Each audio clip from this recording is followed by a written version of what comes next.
Bonsoir à tous. Nous partons cette semaine pour la Corée du Sud, au cœur de l'actualité, vous le savez, ces derniers mois en raison du rapprochement, des pas de rapprochement avec son voisin, la Corée du Nord. Alors comment évolue le paysage chrétien sud-coréen? On en parlera avec notre invité Yeon Kim, maître de conférences et sociologue à l'INALCO.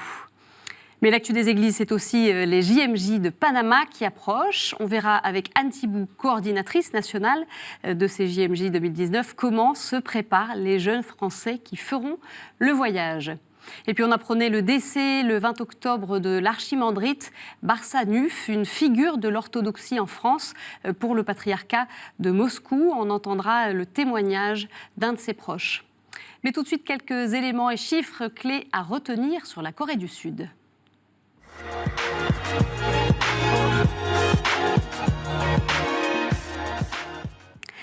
La Corée du Sud est un pays d'Asie de l'Est qui couvre la moitié sud de la péninsule coréenne. Elle est située dans le nord de la mer de Chine, entre la Chine et le Japon, dont c'est une ancienne colonie. Son unique frontière terrestre est avec la Corée du Nord. Alors l'évangélisation, elle s'est faite au XVIIIe siècle, non par des missionnaires, mais grâce à des livres venus de Chine, passés entre les mains de jeunes intellectuels laïcs.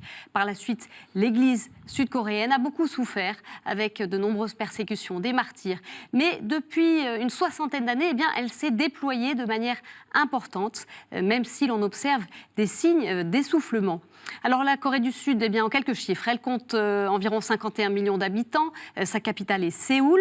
Selon le Bureau national des statistiques de Corée, le pays compte côté chrétien autour de 20% de protestants et 8% de catholiques. Les bouddhistes se situent, eux, autour de 16%. Mais 56% des Coréens se déclarent sans religion, un chiffre qui augmente puisqu'en 2005, ils étaient 47%.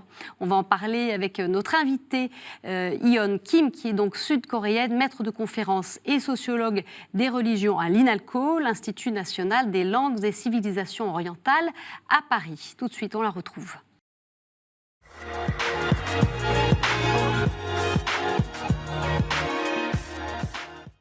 Yeon Kim, bonsoir. Bonsoir. Merci de nous avoir rejoints. On va parler avec vous du paysage chrétien coréen d'aujourd'hui. On a beaucoup parlé d'une dynamique ces dernières décennies avec de nombreux baptêmes, notamment chez les catholiques. Mais on a envie de comprendre peut-être aujourd'hui à quoi elle ressemble, cette Corée croyante, vous qui l'étudiez de près. Vous avez mentionné la proportion des Coréens en termes d'appartenance religieuse. Comme on peut constater en regardant ces chiffres-là, le nombre de Coréens qui se déclarent religieux est en baisse dans ces 10 dernières années. Quand on parle de la Corée en termes d'appartenance religieuse, on observait beaucoup d'adhésions religieuse dans les années 60-70 au moment de la croissance économique, du urbanisation. Du côté des églises protestantes, elles abritaient les immigrés urbains, on va dire, de ceux qui sont arrivés dans les villes suite à l'exode rural. Et du côté des catholiques, ils ont su abriter, on va dire, tous ceux qui étaient engagés politiquement dans la lutte pour la démocratisation du pays. Donc, de manière différente, ces églises chrétiennes ont su attirer pas mal de monde. Ouais. Et c'est comme ça, qu'ils ont su aussi se positionner de manière différente dans le paysage religieux. Et du côté des bouddhistes, ils étaient toujours associés à une certaine tradition religieuse de la Corée. Le bouddhisme est toujours vu comme une religion ancienne, un peu d'ancienne génération, mais du coup, il y a un réel effort d'une certaine modernisation de cette religion entrepris par les bouddhistes qui essaient de se positionner de cette manière-là aussi dans le paysage religieux coréen.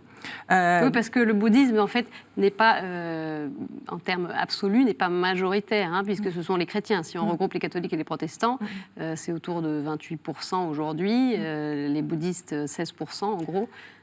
Donc... Oui.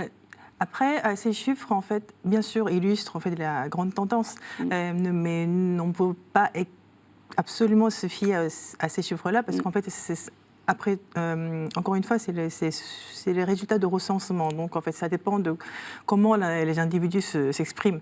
Du coup, par exemple, voilà, elle est un peu caricaturale, mais en fait, les grands-mères qui fréquentent les temples bouddhiques, elles vont pas se déclarer comme bouddhistes, vous voyez, du coup, en fait, alors que les protestants et les catholiques, en fait, qui fréquentent... C'est plus identitaire. Voilà, beaucoup plus identitaire. En fait, ils donnent beaucoup d'importance en fait, sur la visibilité, en fait, de l'affichage religieux, plus que les bouddhistes. Donc, en fait, une des actions prises par les bouddhistes pour pouvoir se positionner, pour montrer aussi leur importance, était que les moines, en fait, invitaient justement aux bouddhistes, enfin, aux membres laïcs, de s'affirmer pour leur identité bouddhiste. Et ça a pris cette tournure-là ou pas réellement, en fait, cet aspect plus identitaire chez les bouddhistes? Est-ce que ça s'affirme de ce point de vue-là? Il y a de plus en plus d'organisations du côté des bouddhistes. En fait, on peut même dire d'une certaine institutionnalisation du bouddhisme, parce qu'il y a de plus en plus d'implication des laïcs. Ils prennent des rôles importants. On peut aussi, d'un autre côté, enfin, ça ne plaît pas toujours à certains chercheurs, mais on peut parler aussi d'une certaine protestantisation du bouddhisme en termes d'organisation des laïcs. Du coup, en fait, en impliquant de plus en plus de laïcs en fait, à des activités organisées par les temples bouddhiques, en fait, ils s'identifient plus à cette religion qui était auparavant considérée comme réservée aux moines. Pour en revenir aux chrétiens, on a parlé, on parlait de ce boom en Corée du Sud, l'un des pays où l'essor chrétien était le plus fort, pays d'Asie, dites-nous, aujourd'hui, c'est toujours le cas, qu'est-ce que ça donne? Parce qu'on voit effectivement, il y a des chiffres qui indiquent plutôt un essoufflement. Alors, où sont les forces, les zones dynamiques, les zones qui le sont moins? Si vous pouviez nous dresser une petite cartographie chrétienne. On a même parlé d'une certaine explosion des églises en termes du développement des églises protestantes et aussi une certaine explosion, une forte croissance en fait, chez les catholiques qu'on pouvait observer en Corée, notamment dans la même période, dans la période des années 60, 70, 80. Alors la question qui se pose aujourd'hui, c'est la vraiment perpétuation justement de cette explosion, de ce développement. La transmission. Exactement. Du coup, on parle générationnelle, en fait. Absolument. On parle d'un certain vieillissement justement des églises, enfin, des catholiques en Corée. Mais en fait, il en va de même pour les églises protestantes. Pour les protestants aussi, maintenant, enfin voilà, ces personnes-là qui adhéraient à cette religion grâce, on va dire, ou en raison de la théologie de la prospérité, parce qu'il suffisait de croire en Dieu pour devenir riche. Ah oui, c'était ça aussi l'un des moteurs, en fait. Voilà, exactement. Mais cela ne fonctionne plus dans une Corée modernisée. Avec des inégalités. Voilà, avec des inégalités. Mais du coup, en fait, par exemple, les églises protestantes essaient justement d'inventer des nouvelles idées, nouvelles pratiques religieuses pour impliquer les fidèles de plus en plus à des actions sociales, pour pas que les Coréens, les protestants coréens s'identifient seulement à cet aspect mercantile de cette église-là, pour qu'ils soient plus engagés en fait dans le changement du monde, etc. Mais en fait, cela ne suffit pas. Donc la transmission de génération à génération se fait pas de manière aussi bien qu'espéraient en fait les églises-là. C'est aussi pour ça en fait qu'il y a maintenant les églises protestantes comme les églises catholiques prend une forme un peu plus occidentale ou des pays en fait touchés par la sécularisation. Exactement, oui. Alors justement, ça rejoint un petit peu ce que l'on va entendre de la part du père Philippe Blo, qui est prêtre des missions étrangères de Paris, qui vit en Corée depuis 29 ans, qui nous parle de ces catholiques coréens qui participent moins à la pratique dominicale depuis ces 10 dernières années, et aussi des jeunes qui sont plus difficiles à rejoindre. On l'écoute. Il répondait aux questions d'Anne-Laure Dartigues. Il y a une certaine sécularisation qui touche la Corée en plein fouet. Sur le nombre des catéchumènes, il y avait 70% des gens qui allaient à la messe tous les dimanches pendant une vingtaine d'années. Et maintenant, on sent depuis 10 ans un renversement de la situation. C'est-à-dire que donc des gens qui sont baptisés, peut-être parce qu'ils ne sont pas suffisamment préparés dans le catéchuménat, parce qu'il y a tellement de gens à préparer, etc. Ils ne vont pas à la messe tous les dimanches. Et je vous dis, donc ça correspond à... Malheureusement, le chiffre est tombé à 30%. Et alors, en même temps, au niveau des jeunes, on voit qu'il y a de moins en moins de jeunes lycéens et même des enfants qui vont au catéchisme. Les parents, ils mettent en priorité la réussite dans les études, ce qui est très, très coréen et très asiatique. Au niveau économique, ils s'aperçoivent que c'est difficile. Alors, ils vont pousser leurs enfants à réussir. Il y a beaucoup de gens au chômage, de plus en plus. Voilà, ils pensent à l'avenir de leurs enfants et ils mettent malheureusement à cause de leur inquiétude vis-à-vis de l'avenir pour leur progéniture. Ils pensent d'abord à essayer qu'ils réussissent au niveau scolarité, parce que c'est une véritable c'est une bataille entre jeunes pour non seulement pour gagner les emplois, mais pour avoir les diplômes. C'est un peu ce qui se passe aujourd'hui, ce décrochage religieux lié à cette incertitude sur l'avenir, les jeunes qui se concentrent sur les études. C'est ça qui est en jeu, vous pensez ? C'est en partie en jeu. Il y a peut-être d'autres facteurs ? Il y a d'autres facteurs. Enfin, l'évolution de l'Église coréenne épouse très bien l'évolution de la société coréenne, bien entendu. Voilà, les églises s'adaptent à l'évolution de la société. Du coup, avant, c'était dans une... je dirais que dans une société, dans un pays un peu incertain sous le régime dictatorial, sous le régime militaire, les Coréens avaient besoin d'une discipline, d'une doctrine qui avait été de les rassurer. Mais dans une Corée plus modernisée, mais bien sûr il y a l'incertitude économique pour les étudiants, pour les élèves, la réussite qui est moins certaine. Mais dans une société plus démocratisée, ils se détachent de plus en plus de cette valeur religieuse pour donner pour s'attacher à d'autres valeurs plus économiques. C'est une préoccupation, j'imagine, pour les églises. Vous parliez des protestants qui essaient d'impliquer les laïcs davantage sur le terrain social. J'imagine que c'est la même chose chez les catholiques, de savoir comment essayer de rejoindre cette jeune génération. Oui, absolument. On parle du côté des catholiques, par exemple, du côté des protestants aussi. Ils essaient de créer un mouvement de renouveau justement d'une religion, notamment justement aussi en prêchant auprès des jeunes, notamment des jeunes qui partent pour faire le service militaire. C'est une période qui sont un peu détachés de la société, un peu perdus, donc c'est entre guillemets plus facile d'aborder, qui deviendront par la suite une base de génération de croyants jeunes une fois qu'ils seront ressortis dans la société. Et différentes mesures qui sont prises, mais qui marchent plus ou moins bien. Alors il y a aussi cette société à deux vitesses, effectivement, avec une Corée flamboyante qui est en tête de pont dans les pays mondiaux au niveau économique. Et puis il y a aussi les laissés pour compte. On va en parler un petit peu avec vous, mais dites-nous pourquoi tant d'inégalités en Corée du Sud. La croissance économique s'est effectuée en 30 années, donc de manière assez rapide. Et c'est un pays très jeune en termes de république. Et la croissance économique s'est réalisée de manière très rapide, le gouvernement, quelle que soit la tendance politique de différentes administrations, c'est toujours la croissance économique qui primait sur la protection sociale. Du coup, donc tout était misé sur la croissance économique, l'affichage justement de la réussite du pays. Du coup, le gouvernement n'a pas su vraiment s'occuper de prendre en charge des pauvres, qui étaient vraiment tous ceux qui étaient à la marge de la société. Du coup, il y a de plus en plus d'écarts qui est créé. Du coup, cette population justement complètement marginalisée sont aussi laissées pas de manière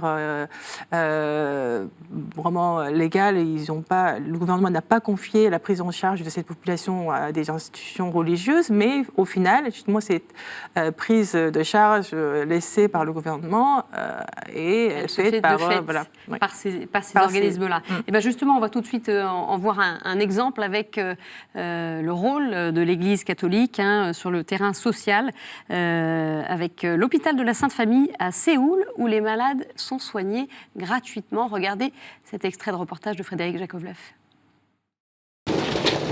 C'est l'heure du déjeuner à l'hôpital de la Sainte Famille à Séoul.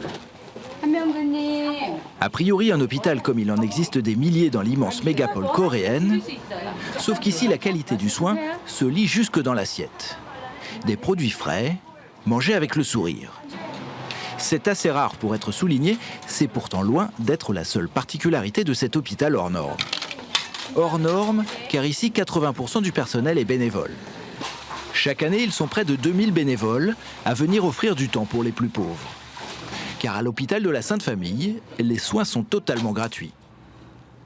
Un exemple unique dans ce pays qui, en moins d'un demi-siècle, est devenu la 7e puissance économique mondiale. Avec une obsession, faire du profit quel qu'en soit le coût social. Autant dire que lorsque les Sœurs de la Sainte Famille ont relevé le pari fou de transformer cette immense bâtisse et ses 150 lits en hôpital pour les plus pauvres, personne ne croyait en leur réussite. 25 ans plus tard, elles sont toujours là avec un objectif, accepter les patients, seulement s'ils n'ont aucun revenu. C'est le cas de cet homme, un sans-domicile. C'est un alcoolique. Il n'a pas besoin de soins, mais ici c'est comme sa maison. Il vient se poser un peu et après il repart. Depuis 2 ans, Sœur Jeanne est la supérieure de la communauté. Ce prénom français, elle le doit au père Singer, un prêtre des missions étrangères de Paris qui a fondé en 1943 la congrégation des petites servantes de la Sainte Famille. Aujourd'hui, elles sont plus de 400 dans le monde. Il nous a enseigné à aimer les pauvres. Il disait que quand vous voyez un pauvre, c'est le Christ que vous voyez. Voilà, cette aide sociale, elle est inscrite dans l'ADN du catholique coréen. 80% de bénévoles, 2000 personnes qui se succèdent toute l'année dans un hôpital. Ça paraît très étonnant, mais c'est normal dans le paysage coréen. Il y a cet espace public que les institutions religieuses laissés vacants, que les différentes institutions religieuses peuvent occuper aisément. Donc on peut en effet parler des catholiques en fait qui sont très visibles en fait très actifs dans leur engagement social, mais aussi il y a de plus en plus d'églises qui disposent beaucoup de moyens financiers parce que ce sont des méga églises comme on dit, donc qui s'impliquent de plus en plus. Et non seulement en termes de prise en charge des pauvres coréens, on peut aussi observer le même phénomène en fait en termes par exemple, de prise en charge des immigrés. Parce qu'en Corée, ce n'est pas un pays d'immigration encore, mais qui se revendique ainsi. Il y a de plus en plus de travailleurs étrangers et des femmes étrangères qui viennent épouser en fait, les Coréens, notamment les travailleurs qui viennent, les immigrés travailleurs qui viennent temporairement, n'ont pas d'encadrement en fait, n'ont pas vraiment de lieu d'accueil. Du coup, qui sont finalement créés au sein des différentes églises protestantes et catholiques. Et l'Église avec l'État, c'est quoi comme type de lien ? Est-ce que l'Église, est-ce que les chrétiens s'expriment dans l'espace public ? Est-ce qu'il y a des forces influentes, des chrétiens engagés ? On sait que le président sud-coréen est catholique. Oui. Il y a une très forte relation, un lien très fort que les églises catholiques ou protestantes, plutôt protestantes, qui ont toujours gardé avec le gouvernement. Donc, quel que soit le régime en place, notamment les églises protestantes conservatrices, ils défendaient les idées que mettait en avant en fait, le gouvernement, que ce soit le gouvernement militaire ou le gouvernement progressiste. Du coup, ils s'alignaient vraiment au discours gouvernemental. Et les églises, du coup, en fait, si les protestants, d'un côté, ils se positionnaient en fait, pour être en accord avec les discours gouvernemental, les églises catholiques se permettaient plus en fait, de se prononcer, même en allant à la rencontre. Oui. Parce que même sous le régime militaire, en fait, justement, ça n'a pas. L'Église catholique pouvait se le permettre parce que justement, c'était une institution qui avait justement une structure internationale. Qui était, donc en fait, il y a plus de liberté de parole. Alors, on va revenir dans les dernières minutes de cette interview sur cette actualité évidemment importante de ces derniers mois, c'est le rapprochement avec la Corée du Nord. Comment est-ce que vous observez ce qui se passe ? Parce qu'il y a eu des tentatives par le passé, mais là, est-ce que c'est différent ? Est-ce qu'on est en train de vivre une nouvelle ère ? En tant que sud-coréenne et en tant que sociologue, écoutez, j'apporte justement beaucoup d'importance à ce qui se passe actuellement, non seulement en termes de rapprochement des deux Corées, quels que soient les résultats. En tout cas, ce que je vois comme aspect très intéressant et important, c'est qu'en fait, les deux Corées, la Corée du Sud et la Corée du Nord, ont réussi en fait à créer un espace de dialogue indépendamment des grandes puissances. Parce que les deux pays sont deux pays indépendants, mais quand même, ce ne sont pas deux cas isolés. C'est fortement lié à l'intérêt de différents grands pays comme la Chine, le Japon et les États-Unis. Mais là, en fait, en se rapprochant eux-mêmes, en créant justement un espace de dialogue, ils ont aussi justement se détacher de ces grandes puissances et se faire une place, en fait, de dialogue entre les deux pays qui leur donnent... Alors, pour appuyer ces efforts, le président Moon, président sud-coréen, est venu chercher aussi des appuis européens avec un voyage en France il y a quelques semaines, puis il s'est rendu en Italie et au Vatican où il a rencontré le pape François. C'était le 18 octobre, le pape auquel il a remis Une invitation, évidemment on a beaucoup parlé de ça, de la part du dirigeant nord-coréen Kim Jong-un à se rendre à Pyongyang. Alors selon le secrétaire d'État au Vatican, le cardinal Parolin, le pape François a offert sa disponibilité pour une visite dans la capitale nord-coréenne, même si les conditions pour un tel voyage doivent être réunies. Que pourrait apporter cette visite? On écoute Monseigneur Lazaro Yu, évêque de Daejeon, qui était au synode pour les jeunes à Rome. Il s'est exprimé sur cette question devant les journalistes.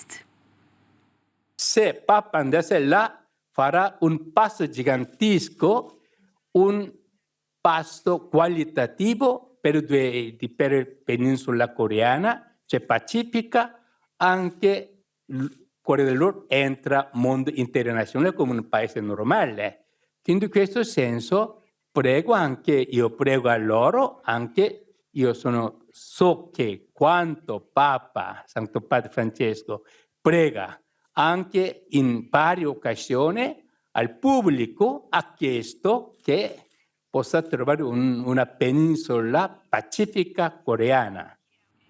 Et voilà. Et la Corée du Sud qui espère, et ça c'était par le biais du cardinal de Séoul, qui espère un jour envoyer des prêtres pour célébrer des sacrements au nord. Ça vous semble réaliste, ça, un jour?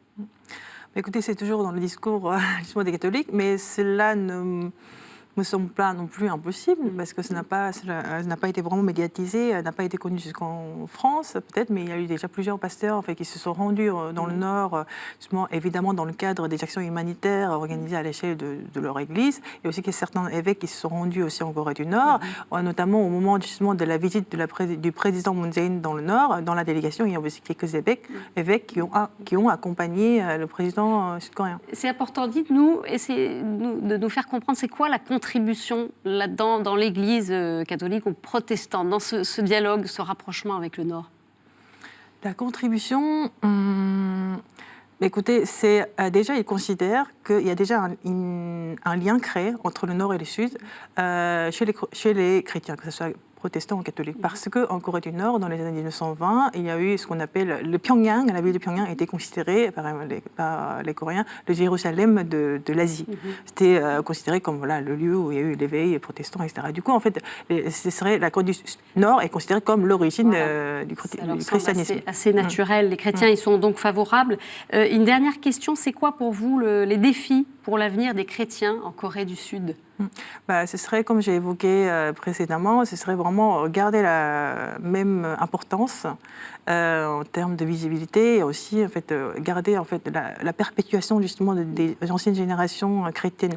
Il y a beaucoup que ce soit protestants ou catholiques, il y a une baisse d'adhésion et aussi un vieillissement justement des... Il faut se renouveler. Il faut trouver des moyens pastoraux pour...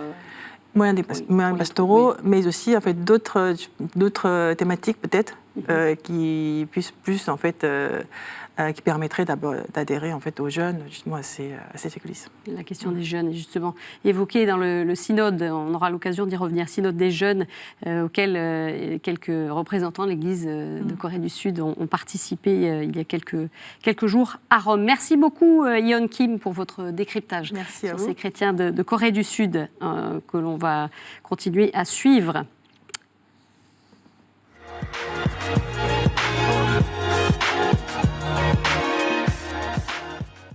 Et puis l'actu des églises cette semaine, c'est aussi le décès, on l'apprenait la semaine dernière, le 20 octobre, décès de l'archimandrite Barsanuph, higoumène de l'Ermitage Saint-Esprit au Ménil-Saint-Denis dans les Yvelines. Il était une figure de l'orthodoxie en France. Alors durant ses 54 années de vie monastique, il a été un inlassable bâtisseur de lieux monastiques, d'églises orthodoxes en France. Il en a conçu, dessiné et bâti une dizaine. Mais il était aussi connu pour son travail au service du dialogue interreligieux et pour la paix. Ses obsèques ont été célébrées le 24 octobre en la cathédrale orthodoxe russe de la Sainte Trinité à Paris. Il avait 83 ans. Quel est son héritage spirituel? Anne-Laure Dartig a posé la question à l'un de ses proches. Le père archimandrite Barsanuph était mon père spirituel, il est mon père spirituel toujours, même s'il est décédé, et c'est lui qui m'a guidé dans la spiritualité orthodoxe, et plus largement pour moi il est avant tout quelqu'un qui m'a ouvert sur le travail pour la paix. Il faut travailler pour la paix, s'ouvrir toujours à l'extérieur, accepter les différences des autres, quelles qu'elles soient. C'est pour moi un modèle et une voie à suivre et qui peut aussi, il a beaucoup apporté autour de lui dans cette paix. Je crois à la fois la paix intérieure pour chacun et puis la paix entre les communautés, les personnes, les religions. Et je crois que ça, c'est un exemple à suivre pour notre 21e siècle. Les JMJ de Panama, c'est dans moins de 2 mois. Elles auront lieu du 22 au 27 janvier prochain. Alors, comment se préparent à ce rendez-vous les 1300 Français, la plupart des jeunes pros? On fait le point avec Anne Thibou, coordinatrice nationale de ces JMJ. Elle répondait aux questions d'Emmanuel Favreau. Les JMJ, c'est 1300 jeunes Français qui vont avoir la chance d'aller au Panama en janvier, mais c'est surtout l'ensemble des autres jeunes de France qui sont concernés par ce message que le pape souhaite adresser aux jeunes, ce mouvement d'église qui se tourne vers les jeunes. Et donc, ces jeunes-là qui restent en France, qui ne sont pas forcément en vacances, qui ne peuvent pas aller au Panama, pourront vivre dans leur diocèse, communauté, mouvement, à un niveau local, un rassemblement de jeunes autour des JMJ, qui suit un peu le même schéma que des JMJ, alors avec des catéchèses, des temps forts, des temps de prière. On a des pèlerins, les premiers pèlerins JMJ français qui sont déjà partis, qui sont partis dès la fin du mois d'août, qui sont partis à la voile et qui font un petit peu tout un tour d'Europe et d'Afrique avant cette traversée de l'Atlantique. On a aussi pas mal de pèlerins qui inscrivent leur venue au JMJ dans un voyage un peu plus large, une année de césure dans leurs études, un voyage en solo, un voyage en duo. On en a qui vont traverser l'Amérique latine en stop. Ces JMJ ont une dimension un petit peu particulière parce qu'ils s'inscrivent dans la suite du synode des jeunes qui a lieu en octobre à Rome. Et donc forcément, on attend quelque chose de plus particulier parce que le pape François a expressément demandé que JMJ et synode soient préparés ensemble. Donc au-delà d'un simple événement des Journées mondiales de la jeunesse, il y a tout un mouvement de l'Église qui se tourne vers les jeunes et on attend, pourquoi pas, l'exhortation apostolique du pape François qui pourrait être divulguée peut-être pendant ces JMJ. À suivre donc, voilà, c'est la fin de cette édition. Merci de l'avoir suivie. Vous pouvez la retrouver sur notre site et nos réseaux sociaux. Très bonne semaine à tous, à mercredi prochain. Au revoir.